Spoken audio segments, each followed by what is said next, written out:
Hey, what up, everybody? It's your boy Carson Fox from Fox on West Virginia Mountaineer Sports with a special edition for you here. We're not going to break down any games. We're not going to talk about Duquesne this upcoming week. Instead, I want to give you a special edition on, unfortunately, an unfortunate topic that was talked about by the number one West Virginia media member in the country just a few days ago on his show. Of course, I'm alluding to Pat McAfee, as we all know, the 2008 West Virginia graduate and football player who played for Rich Rodriguez in the glory days, Rich Rodriguez and Bill Stewart, the glory days of West Virginia. I know him, from being a fan of his, was being a kid, and of course being a huge Mountaineer fan during that era. Unfortunately, he had some harsh words for head coach Neal Brown earlier this week, and more specifically, the football team at large. And I just got to say, I am probably the person who is most thankful, or, of the percentage of Mountaineer fans who are most thankful for what Pat is able to do for West Virginia football. And that is increase the brand awareness, push the program, and promote it in a way that it's not getting from anyone else. As I've said before on any of my previous videos, is West Virginia has to be a disruptor. West Virginia has to cut against the grain of the national narrative and the way that the media, ESPN, Fox Sports, CBS, even its conference media want to push it. That the people in the world would love nothing more, who aren't West Virginia fans, than to if West Virginia just simply didn't exist. Like, if we were wiped off the face of the map tomorrow, it's like, oh, who would really feel bad about West Virginia? And what made me ill about that Penn State matchup this past Saturday was it was 4 hours of just a commercial program about Penn State College, and it felt as if like West Virginia was the Axis and Penn State is the amazing allies on their way toward a national championship, and we just need to flick this pesky program out of its way and onward state to a national championship game. So obviously Pat McAfee felt this and could not believe his eyes. In which case, I told you in my recap video this past weekend that, like, what I was really hoping for at the end of the day was a 10-point loss. And why, guys who are the anti-West Virginia and who would like it for nothing more than to just bury West Virginia, his buddy Kirk Herbstreit and some of the other friends who are on College Gameday and ESPN, he brought him on. Herbstreit said over the summer that West Virginia wasn't even going to get to, I think, 5 wins, and McAfee was just stunned and floored. And so why I would say I appreciate Pat so much, an astronomical amount. What he does to defend West Virginia against guys like Herbstreit and other naysayers, I cannot thank him more for that, and West Virginia needs that.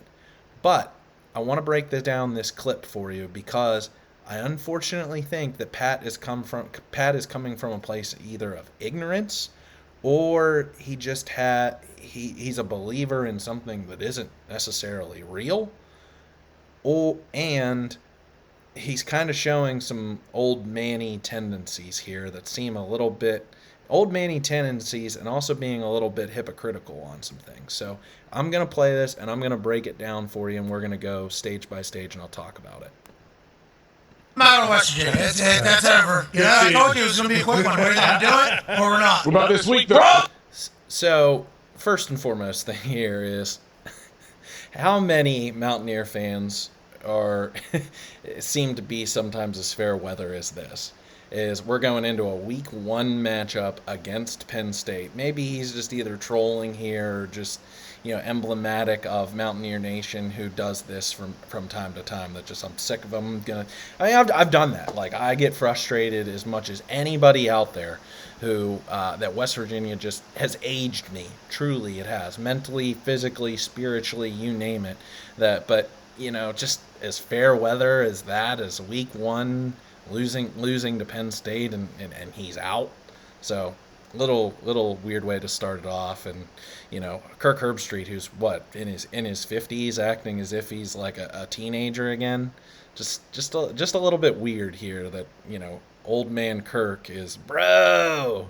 Against Duquesne. Wait a second. I told you. We went through their entire schedule, and I counted 5 wins. Whoa. You got mad at me. It ain't over with yet. It is for me. It's over. So, again, Herbstreit saying 5 wins, and really starkly, Pat McAfee defended the Mountaineers over this summer, and as you can see, look at the face that Herbstreit has. He's cheesing. He's right. He's the all-knowing Kirk Herbstreit, who picked the Mountaineers to get absolutely crushed by Clemson in the Orange Bowl 10 years ago, and was absolutely wrong. Wrong about the Fiesta Bowl in 2008. You name it, this, that, and the other thing. So. And A.J. Hawk, too. Again, another Ohio State guy. So it's these blue blood programs who get the airtime on national TV. West Virginia, a District 12 type of program, never have any sort of a representation on the national media, and will stand up for them. Like, Herbstreit's absolutely just loving this, and it makes me ill. Listen, I will certainly be paying attention to them beat up on the Dukes this weekend. And sure. I said yesterday, if West Virginia loses to Duquesne, they need to go rip the visor off of his head on the sideline with a scalp. Jesus. All right, so a little extreme here, not going to lie. But I think that this is emblematic of the frustration that many Mountaineer fans have. It's not going to happen against Duquesne, and already skipping ahead that's what Herbstreit's going to say here. But I know that there are many, many people, myself included, who probably thought that Neal Brown could have or should have been fired as late as the end of the 2021 season, or especially whenever they lost to Pitt last year in the opening game. And for me, the breaking point was the Kansas game the week after. So West Virginia is unfortunately on borrowed time, and Pat is at his wit's end. Been friendly with Neal Brown on the program before, but that remark right there, saying he would come down onto the field and rip the visor off Neal Brown's head, I mean, what a dagger into Neal Brown and his relationship, and the rest of the coaching staff. So let's keep going.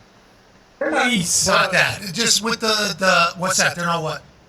They're not going to lose to Duquesne. I mean, when we went through our list there of 5 wins, that was one of their. That was one of their. There's a win right there. Heard they got some players. There's a loss to Pitt. Okay, so there you go. Kirk is already projecting a loss in the Backyard Brawl.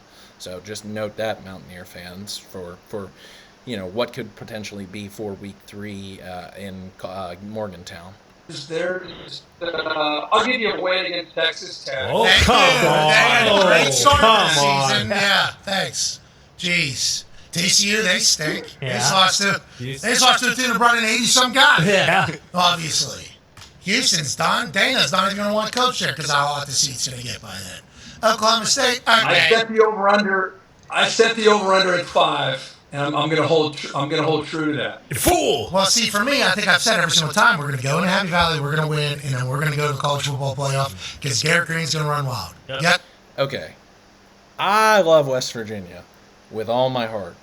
But to think that this team was going to go to the college football playoff, and again, like leading off the season with a win in Happy Valley against Penn State, that Garrett Green is the second coming of Major Harris, like, no. This is way, way, way, way, way unrealistic expectations that I don't even know if Pat truly believes in his heart of hearts. I like his passion. I like his energy. I love, being to that level. But that shouldn't be the realistic goal for this 2023 West Virginia football season. As I've said many a times, 8 wins, including a bowl victory, or 8 wins in the regular season, finish 8-5. I'm definitely taking that. That is the goal. That's what didn't happen. We did not go in there and win. He ran wild, though. He was running all over the place. We didn't complete 2 passes, though. I mean, we didn't look like a football team. So then all of a sudden, while I'm watching it, I start getting upset. I'm like, why is this such a big deal that West Virginia is potentially going to beat Penn State? Shouldn't be this way. shouldn't be 5 years into a 10-year. Like, you know what? You guys are going to actually go Oppenheimer a nuclear bomb and go beat Penn State. Like, that is what people are acting like. It's like, that shouldn't be how we're viewed. We got NIL money. Okay, I want to pause it right there, and I want to come back to that last point. This is the exact same feeling that I had walking out of Byrd Stadium in Maryland in 2021. I was hit in the gut. One of my best friends and my father can attest to this, is I was absolutely crushed walking out of there thinking that, oh my gosh, these Maryland Terrapins who have been such like a doormat in college football for the most part of my life. I know that Maryland beat West Virginia, I think it was in 2003 with Scott O'Brien, if I have that name correctly. But, I mean, beat him in 2004, beat him in 2005. 06, Slayton and White ran all over them. And we know the history. It was in, we know in the one down year in 2013 when Maryland just whomped on West Virginia. That was a porous, terrible West Virginia team. But in 2021, you thought coming off that Liberty Bowl victory and all that they had built from 2020 or 2019 into 2020, there was an upward trajectory with that team. That Jared Deggy was coming back, and according to Neal Brown, was as improved a player as any or most improved player on the team. So you thought, wow, okay, this is a Clint Trickett year 2, and he's going to go out there and ball. And what do you know? He played absolutely awful. The team was listless on the road, and I was never so more embarrassed than in that moment to be a West Virginia fan. And that is when I realized, and it's really been since that game, that was a watershed moment for this program, that unfortunately, in that probably that third tier of college football, West Virginia has dropped a peg. And if it's taken 2 years really for Pat to figure this out, then I think he's ignorant, or he's not following this team as closely as I am and some other like Mountaineer fans, or he's got his head in the sand, or thinks that this is 2007 all over again, because unfortunately it has been it's been bad. So He's not wrong. He's feeling what I felt 2 years ago, and unfortunately has just been horrible football ever since. Now to the point, maybe I'll let it play, but he did say there in that last second there, I'll go back just a few seconds. He said about NIL money. I'll start back right up there. It's like, that shouldn't be how we're viewed. We got NIL money. We have championships. We have them. What? And then now this guy just, there's no moxie. No. This team's crop, dude. This team's crop. Total crap. Okay. So a little bit weird with the accents there. I got to say championships, crop. I couldn't understand them the first time I listened to this. But, okay, we're going to talk about the NIL. Here's the thing. We know, or anybody who's known of Country Roads Trust and all of that, has not really gotten started for the last year.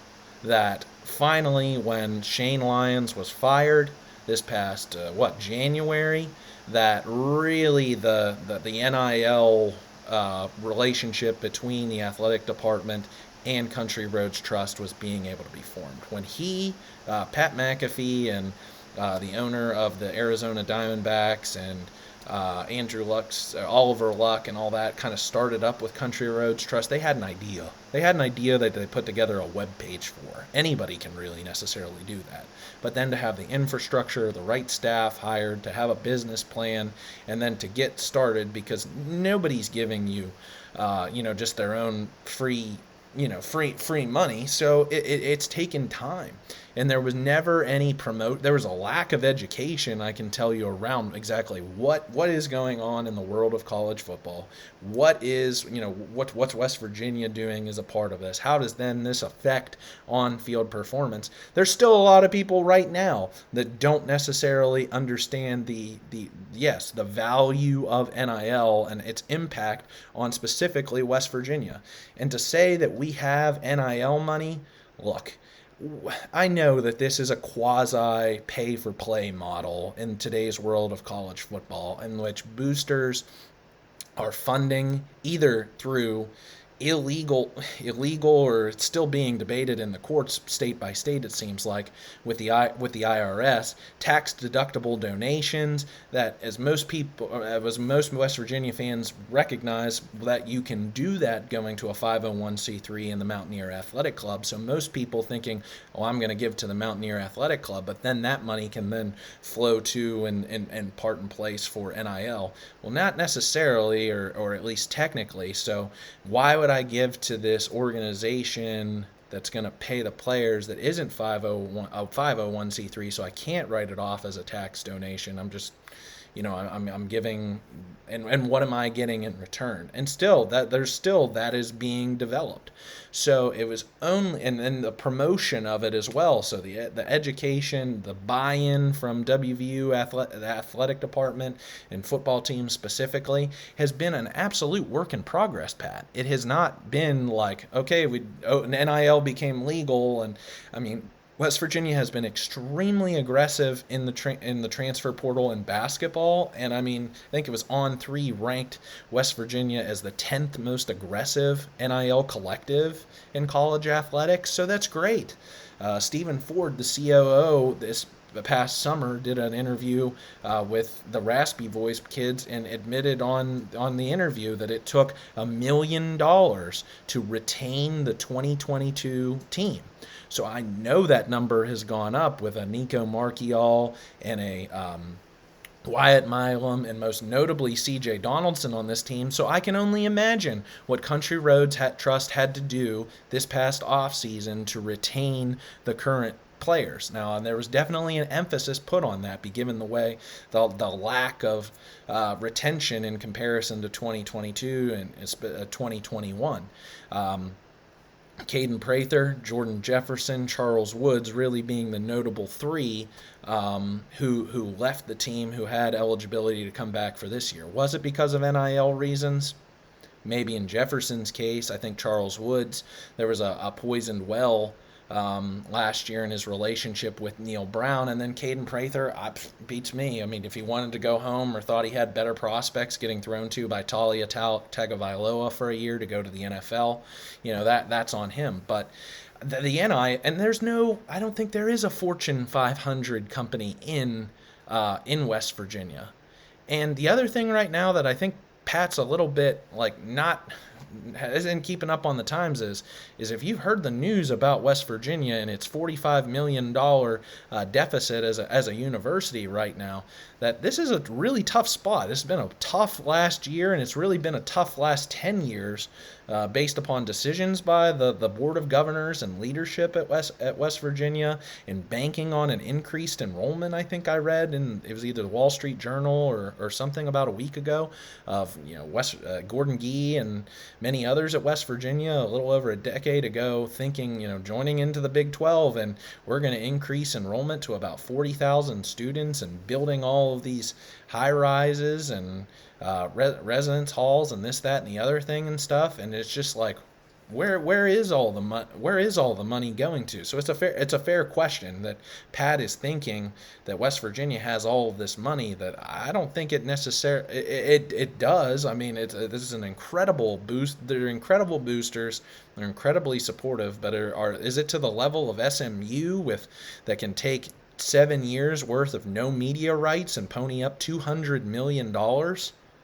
I mean, I don't even know if the money was even necessarily there to pay for Neal Brown and staff's $16 million plus buyout this past year to fire him. So I don't think that Fortune 500 companies, I mean, I've seen are lining up to sign, or national companies are signing up to sign West Virginia's players to NIL deals. So it's falling on Mountaineer fans and other boosters to try and self-perpetuate, self-fund Country Roads Trust and paying the football players. But I mean, to play with the elites in today's college football world, Ryan Day has said that it would take $14 million for him to keep his players, retain his players through NIL. So if you want to play with the elite, that's the money that it's going to take. And it took, so West Virginia paid $1 million. So you're comparing You're comparing a steak dinner at Texas Roadhouse versus Ruth Chris Steakhouse. So if you want to be on equal, that's what it's going to take. That's the kind of investment. So I think he's mistaken here. But I'll let it play a little bit more. Players are good though. No John. Players are good. No John. So he's putting a lot of the, going back to what he said now, he's putting a lot of the stock on and the weight on Neal Brown's shoulders. And that can be debated till the cows come home, and I really don't want to get into that. But he's saying the players are good, they don't have enough moxie. So what are you saying? Are you saying that there are no true, player leaders on the team? And Neal Brown. I just finished up the Netflix series The Swamp, and whether you liked it or whether you didn't like it, you gotta credit it for what the leadership, first Brandon Seiler, then passing along the torch to Brandon Spikes defensively, and then on offense that Tim Tebow was able to take in the middle 2000s, really over the course of all of his 4 years, but definitely his sophomore through senior season, that there was an offensive leader and there was a defensive leader. Now, I'm not in this locker room, so I don't know what the inner workings are day to day, but has a real true leader emerged on both sides of the field that then are supported by Neal Brown and the rest of the staff? I don't know if I've seen that over the course of the last 5 years. So I think that's what he's speaking to in terms of culture. I think it can't be a coach-led team. You can. Don't get me wrong. Nick Saban, Kirby Smart, they are in the cut of the same cloth or even higher as Urban Meyer was in those early 2000s. But if you've played football before, if you've experienced the camaraderie that you have in a locker room, you have to be a player-led team that then is, augmented in motivation by the head coach and your position coaches. You got to have some dogs. You got to have some guys who are going to take it upon their shoulders and be the player leaders of the team. And I think that might be a fair point of criticism here that I think Pat's not necessarily articulating, but he's getting a sense is there's not true player leadership under Neal Brown, or it has never become a player-led team, and Brown's not effective as at the head coaching leading the team.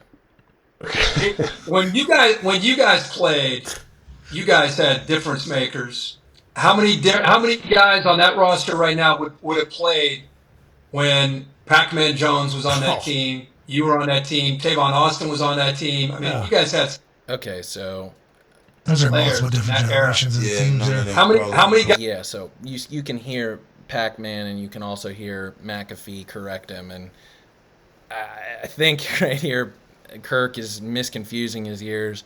Pac-Man graduated in 2004, McAfee in 2008, Tavon Austin in 2012. But I think what he's trying to get at is there was that era, that 2004 to 2012, where West Virginia really took an ascension from the Don Nehlen era, even the later portion of the Don Nehlen era, into the 2000s. Rich Rodriguez started to build, during the early 2000s, really took off by 2005 with Pat White and Steve Slayton, and then took it all the way to a whole new level, and then got into the Big 12, entering into the Big 12 conference. So Herb Street is here talking about that era, which we all know so fondly. But if he honestly thinks that Pac-Man Jones also played with Tavon Austin, he's dumber than I give him credit for.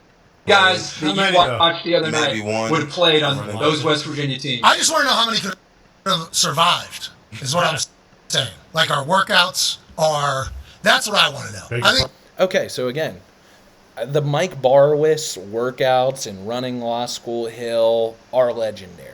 From what Owen Schmidt has talked about to Dan Moses, Mike Barwis, there was a reason then, that Rich Rodriguez took him to Michigan, and I don't exactly know off the top of my head what he's doing these days, but that is true. The Rick Trickett, Rich Rodriguez, in your face, smash mouth kind of just training regimens are very much legendary. And I definitely do think played a part in how well those teams were trained. But I'm so sorry that, and this is where I got to be a little bit critical at a very delicate era. And I mean, again, I love West Virginia and I grew up through this, so this is fondly a part of me and a part of my heart. But to try and judge those especially the new Big East, the ones that Virginia Tech, Miami, and Boston College left to join the ACC, and the Big East brought in UConn, South Florida, Louisville, Cincinnati. If you go back and look at some of those schedules outside of the big bowl games, and I think a non-conference series during Pat White's era with Mississippi State, one home and home, and then playing in Auburn home and home, one in which Pat White was a senior, and then they went on the road the next year. That those schedules were pretty soft, I gotta say, in comparison to today's world where you're playing the Big 12 conference, you're playing Penn State on the road, you're bringing in Pitt when a lot of teams are scheduling a G5 opponent, that it's hard for me to not say that West Virginia underachieved to some points. And I mean, granted, West Virginia stepped up tremendously in the 2006 Sugar Bowl. That put that program, I feel on the map. And that ragtag group of Mountaineers, Michael Arello, I feel is always my one that I just always cannot forget his name, because he means that much to me as a young fan. That ragtag group in 2005 that won the Sugar Bowl in Atlanta after the mine collapse in Georgia's backyard, winning that game on a fake punt at the very end, then propelling this team into 2006 into a top 10 national ranking, but losing to Louisville, losing to South Florida, only going to, I think it was a Gator Bowl. Then the next year you have all this expectation once again. You lose to South Florida, and then I don't even want to talk about December 2nd, 2007. So that team was phenomenal. I love that team, and they went against Georgia. They went against a Calvin Johnson, Tashard Choice-led Georgia Tech team that was phenomenal when Steve Slayton got hurt. They went against Oklahoma and the next year's Heisman Trophy winning winner, and Sam Bradford, and that was a very talented Oklahoma team that had played in BCS bowl games, been in the Fiesta Bowl just 2 years prior, or a year prior, or 2 years prior, thinking about their game against Boise State. And then the next year against North Carolina and Hakeem Nicks, who just balled out in the Meineke Car Care Bowl. So every time that West Virginia was tested in those bowl games under Pat White's leadership, they balled out. And that's what I think that McAfee and a lot of others probably during that era hold on to, and I hold on to it as well, don't get me wrong, that those teams were excellent. But in today's world, given the transfer portal, given the NIL implications of what you need to compete with this conference that West Virginia is completely misconferenced in and has had its brand and national reputation tarnished, in its primary recruiting base, I would say, of, as Don Nealon likes to say, what is it, a 6 to 8 hour radius, and then touching into Florida, is there's so much just nostalgia of old. I thank God that little kids, when I still wear my Tavon Austin jersey out and about, they'll know who Tavon Austin is. He's that legendary.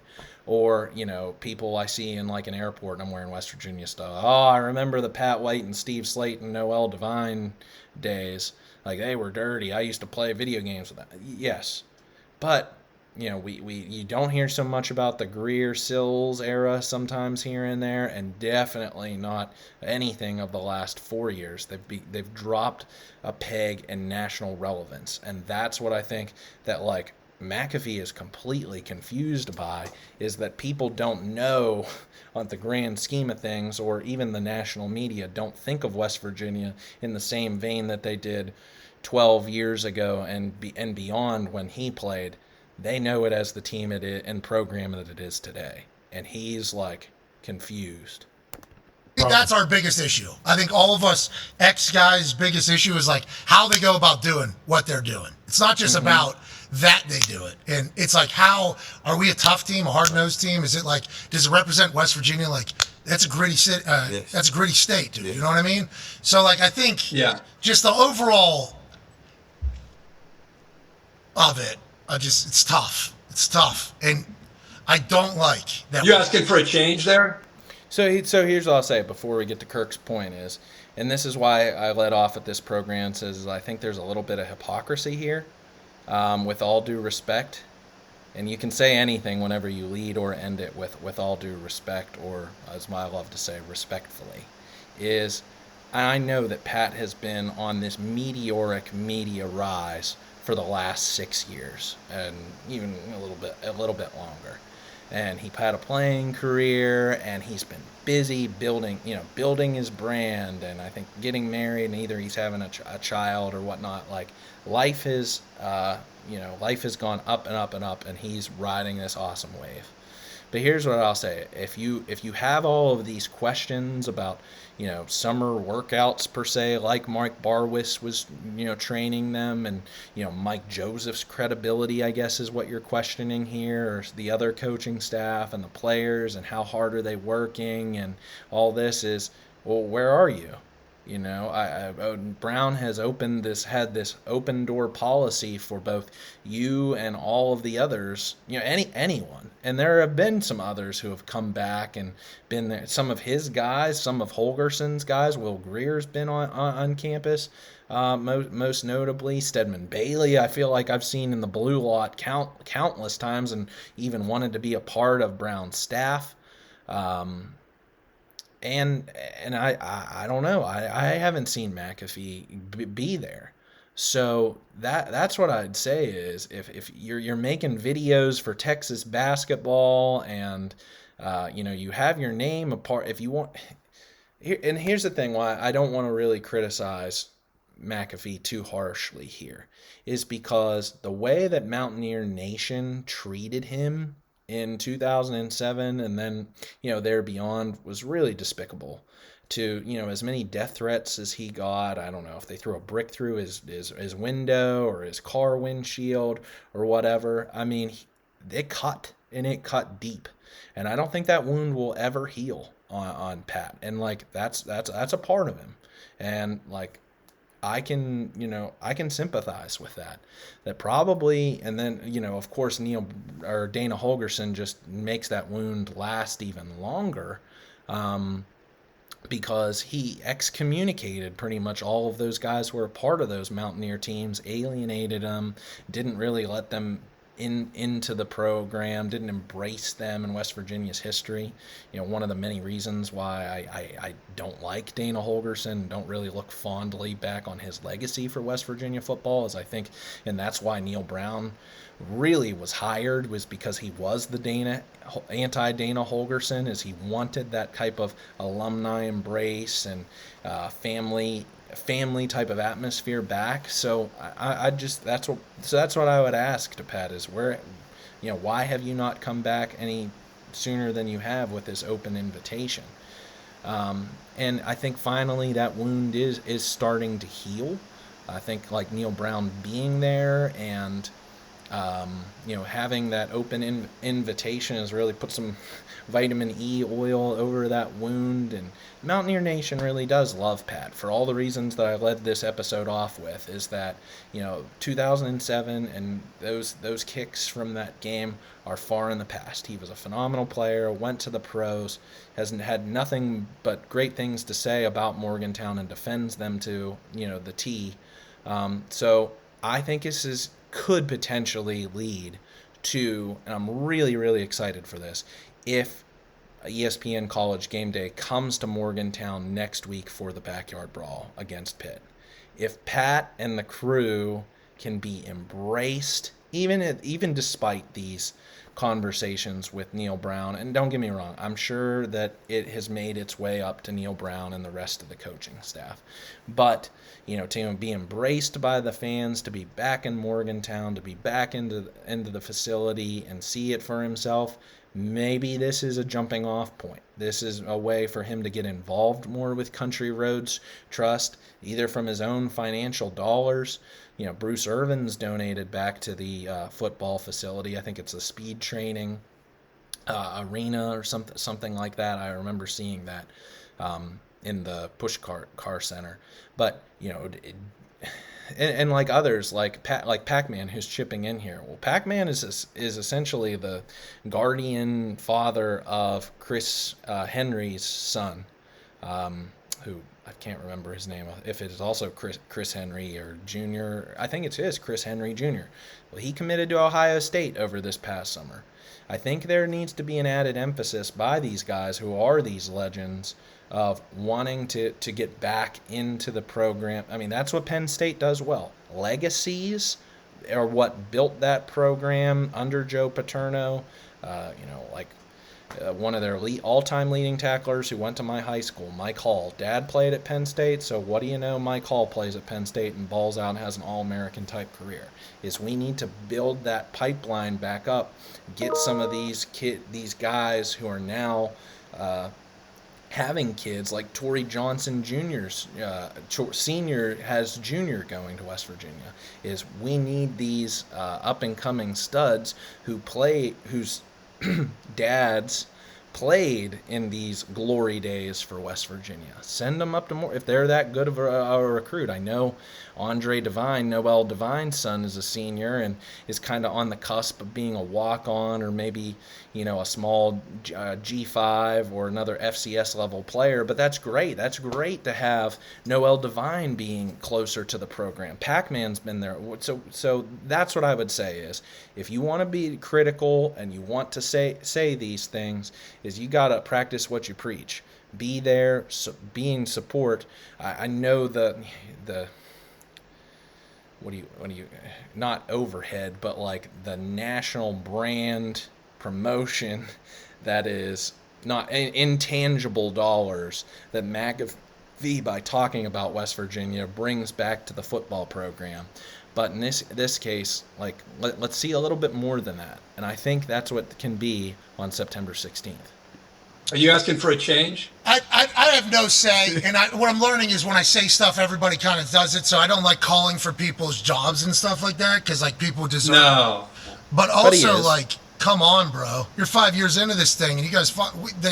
There was nobody thought you had a chance against a team that's third in the Big Ten right now. Okay? Third in could be different this year. We don't know how it ends. We don't know how it ends. They're good. They are good this year. Yeah. They're good. That helps me a lot. Yeah. But let's just say they're third in the Big Ten if we're to look at how it's been over the last 10 years or whatever it has been for Penn State. It's like we're in the Big 12. It's another Power 5. And people are saying we got no shot against number 3 in the Big 10. It's like, come on, bro. Okay. Again, I don't think he's necessarily as knowledgeable on Penn State and its ascension, which I chronicled in one of my previous episodes. Their ascension under James Franklin after the dark ages that were the early 2010s during the Sandusky scandal. So Penn State's gone up and up and up, and West Virginia had so many chances. 2012, it had an amazing school record-setting offense, terrible defense, into a new conference. In 2014, had Clint Trickett's head not illegally got taken off against TCU at home. You win that game that was on College Gameday. Who knows what happens with that 2014 season with Kevin White. 2016, it all came down to a big matchup on, I think it was Black Friday after Thanksgiving, at home in a snowstorm against Baker Mayfield and the Oklahoma Sooners, and West Virginia got absolutely throttled. And that was tanked that season. Skylar Howard, taking everything upon himself in the bowl matchup against Miami, and just played, like a balloon running out of helium. That was the way that the Howard career ended. And then in 2018, you had your chances with Will Greer and David Sills and that could not get it done, unfortunately, against a 5-6 at that point in time, or something around that Oklahoma State team on the road, getting out coached by Mike Gundy. I know led by a upperclassman quarterback, but again, that was an average Oklahoma State team, but showed by their record, and then losing the matchup at home against Oklahoma, mainly due to Greer's turnovers, unfortunately, and a terrible call that went against West Virginia to get TJ Simmons getting called for that blocking out of bounds penalty that really ended the chance for West Virginia to win that rematch against Texas, because the Big 12, unbeknownst to that point that Oklahoma was going to be leaving the conference in just a short period of time, wanted to see Oklahoma and Texas back in its conference championship game, and that's the way that game ended. So West Virginia's had its chances. Unfortunately, it hasn't been that way in the Neal Brown era. And, West Virginia was making progress, it seemed like, until NIL came onto play. Jamal Adai poisoned the well by first stealing Tyke Smith, and just that first domino fell, and so many other dominoes fell that were a part of it. And then he goes to Miami, and Jamal Adai knows, and he goes and he pulls Akeem Mesidor off West Virginia. And there was another mass exodus of players last year into the transfer portal. So you haven't been able to establish any sort of a foundation, any sort of a base. And then you just have a terrible, terrible, terrible 4th and an inch call against Pitt to potentially win the game, beat your rival on the road, and start off that awesome 2020, or started in an awesome way to win that game. So look what Neal Brown learned. Look what he's learned, so much during his time here at West Virginia, and how now he went for it 6 times on 4th down on Saturday, because he knew that if you don't do that, it's going to be a bloodbath out there. You have to play aggressively at all times in this conference, not settle for field goals, so on and so forth. And again, Penn State's not in the Big 12, but you get the point. They're a national power, trying to beat a top 10 team on the road in college football, and there were some opportunities. So. That's where I think that Pat's a little bit off. I'll keep going. That can't be the case. We got money. You had no shot. That can't be the case. See, I disagree with Herb Street. I also disagree with McAfee here. What money is he talking about? We're not talking about SMU money. We're not talking about Miami money. We're not talking about Texas money. We're not talking about, even to a certain extent, USC money. I'm impressed with Country Roads Trust and what the strides that they've made in the last year, and for Mountaineer Nation coming out here and supporting. But what does he think? I don't know what he's thinking here. Why you didn't have a chance, Kirk? Come on, games are not played on paper, and this is why you get in trouble all the time as a national commentator. Games are played out onto the field, and you already have this Big Ten bias about you that they are not only holier than thou in the classroom, but also predominant on the football field. So, okay, you didn't have any chance. Sure they didn't. Okay, Kirk. That's what I'm saying. No. That is my exact point here. Kirk Herbstreit, one of the voices of college football for the last 3 decades. I say we're going in Happy Valley, beat Penn State, and this guy's 5th year as coach. In my face. Yeah. Good one. Yeah. Laughed in my face. That's right. On TV. And it's that shouldn't be the reaction that people think of your program, Neal. Just change it. Hey, figure it out, Neal. Figure it out. Wow. He won't. Figure it out. People agree with you, too, in West Virginia. It's not like we're sitting up here saying different things. We got to win. But I don't like that. I don't like that. I don't like being that bearer of that news. So yes, all of that just played out there is the synopsis here. And I think Pat's along the same lines as I am, and that West Virginia really does truly, at the end of the day, just need to figure it out. They've got their quarterback of the future in Nico Marchiol. They have an offensive line. I love this offensive line. I thought they played really, really well. The receiving core has been a rotational door, or just underachieving position during Neal Brown's tenure.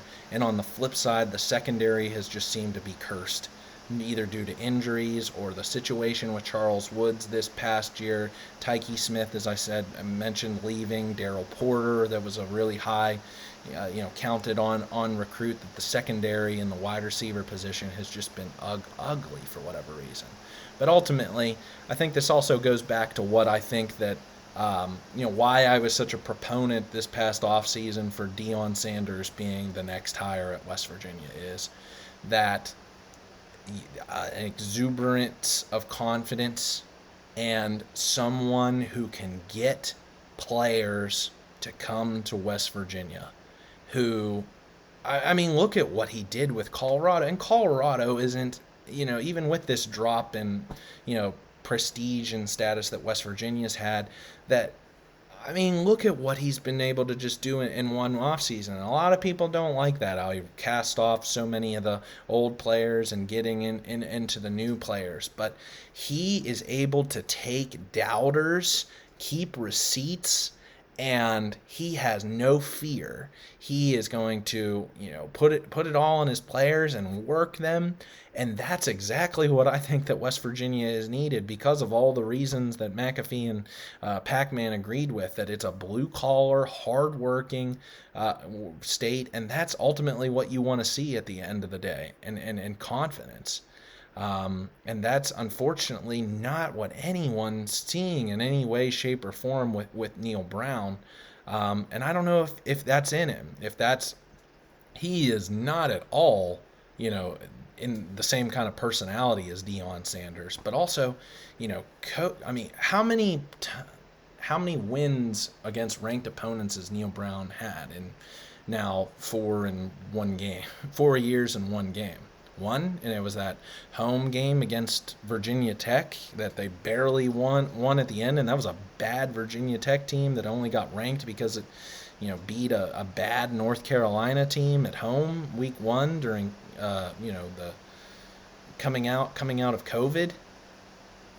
He hasn't gone on the road to go do something. So to beat the defending national champions on the road like Colorado did this past week, but it's more than that. It's the recruiting. That's really what it's the type of attitude that matches what West Virginia, other than, the flash and glam that it's kind of all about me that Deion brings, but just that hard work, prove everybody wrong mentality that I loved about him, but also the recruiting. That's what I've said, is that's why West Virginia is not an upper echelon program, because it's never recruited like one. For as down as so many people are about the Clemson Tigers right now, I would absolutely kill to have the kinds of recruiting classes that they've had over the last 4 years. West Virginia has had 2 5-stars in all of its history as long as these recruiting services have been around. Noel Devine and Jason Gwaltney, one panned out. Do you know how many 5-stars annually that Ohio State and Michigan and Texas and Oklahoma, LSU, Alabama, bring in? Like that's what happens. And for a state like West Virginia, it has to battle so many other stereotypes that are not true whatsoever. The national media just giving them crap. Its general location and weather. The facilities are phenomenal. The football program brings, you get people on campus in Morgantown, and everything that they've ever thought of goes out the window. Everything, like all the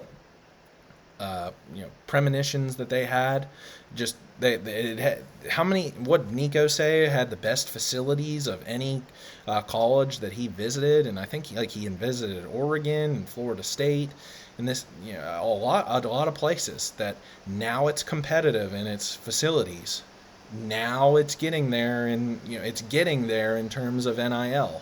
So I think this is an ebb and a flow, and I think we're just about to hit the point, and we will know next Saturday against Pitt if this is on the upswing or if this is the final stop at the station of the roller coaster ride that has been the 2019 to 2023 West Virginia Mountaineers in the Neal Brown era, and to move on to somebody different. So and there's a lot that, again, I talked about the deficit in this video. I haven't talked about how is Governor Justice given 45 million. It has about $45 million that's now gone into Marshall's cybersecurity program. That the funding that West Virginia, the state, has not given to its flagship university because its governor is a graduate of the rival college, and so much investment is going to Marshall. So that's been a hindrance that nobody wants to talk about or nobody wants to address. I've talked about what NIL and the transfer portal have meant. But yeah, the overall recruiting, kind of like almost out of brain power on this topic, because it's something that haunts me. It's something that keeps me up at night, and nobody wants to see this program get back to national relevancy than me. And with the buyout or the money that's come over for Texas, from the money that's come over from Texas and Oklahoma leaving for the SEC early, for the money that West Virginia's saved on Bob Huggins' salary for the upcoming season, pretty much the buyout is paid for. But then are you going to go out, West Virginia, and spend like a top 30 or even top 20 level of head coaching? Because unfortunately the head coaching position has been, and even to assistants, has been underpaid in the greater landscape of college football for a long time with West Virginia. And that is really what Shane Lyons banked the whole contract extension on, is that he could pay Neal Brown to overperform than the top 30 billing that he wasn't getting into. I mean, Cal, Indiana, even Pitt, all have coaches who are higher paid than Neal Brown. And it's not to say that Brown deserves to be paid any higher. It's just that for the return on investment, you get what you pay for. And if West Virginia wants to go out there and hire a good to great coach, that's what it's going to take. So to get a Dave Clawson, like I've said, at Wake Forest, to get a Jonathan Smith at Oregon State, who's going to be a G5 program very soon, to go and get a Mike Elko from Duke, who's probably the hottest name in college football after just a single week, what are you going to have to pay for? And can West Virginia go out there and do it? Because you have the facilities, you have a stable conference, albeit one that does not fit what West Virginia needs. It needs to be playing and will be it will optimize its potential as a program when West Virginia, as I've said many times, is playing Pitt, is playing Virginia Tech, is playing Syracuse, Maryland. It's regional rivals, and if you can get those mostly out of the Big 12, which will probably become a Big 12 Eastern Division when the ACC falls apart, or the next phase of realignment, which could come as soon as next year, who knows, that there's a lot of pieces that have to come still together to be this program that fans and guys like Pat McAfee wish it was or want it to be at the same time. And I really think from a roster standpoint, the potential is there to at least get, and with the schedule now does not seem as tough as it did to me just even a week ago, with the way that Baylor performed in week one, the way TCU performed in week one, the way Texas Tech performed in week one. And we'll see what Oklahoma State does this weekend on the road against a below average Arizona State team. Is this team needs to get back to where it was just about averaging, or just a little bit more than it was averaging with Dana Holgerson. Is you got to start there. You got to get back to 8 wins, beat your rival in Pitt, make a bowl game, and or potentially win said bowl game to get to 8 wins. So that's you can't go even with all the advantages of the transfer portal. A team like West Virginia to expect to go from like 5-7 a year ago to beating Penn State in Happy Valley, going undefeated and winning a national championship. I'm sorry, I'm just a bit of a realist in that respect. So kudos to you, Pat McAfee, for speaking your mind and what was on your heart. I think there was a lot of good through some of the beating around the bush of Neal Brown not being the head coach there anymore. And I really hope that College Game Day comes to Morgantown next Saturday, and this can be an awesome moment for Pat McAfee and the relationship with West Virginia University. So thanks for tuning in for this video. I'm Carson Fox from Fox on West Virginia Mountaineer Sports, and I'll talk to you later. Hail WV.